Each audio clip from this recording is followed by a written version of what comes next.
Hello kids, स्वागत है आप सभी का मेरे इस नए वीडियो में। बच्चों, आज हम क्या सीखेंगे?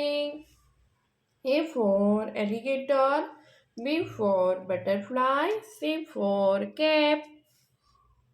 ओके बच्चों, ये क्या है? ये है हमारे कलर्स। चलो बच्चों, कलर्स नेम जानते हैं। Orange colour, blue colour, light green colour, golden colour, yellow colour. चलो बच्चों, स्टार्ट करते हैं। Blue colour, blue colour, A blue colour, A for alligator, A के बाद क्या आएगा बच्चों?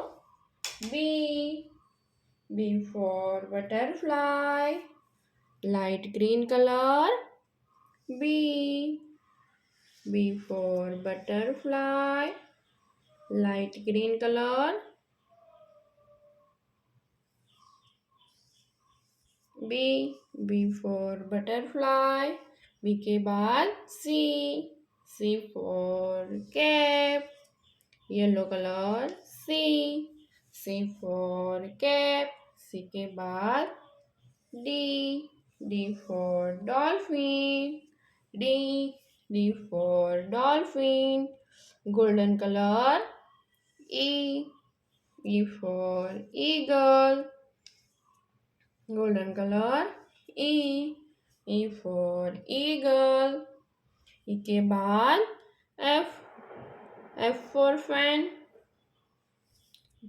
orange color, f for fan।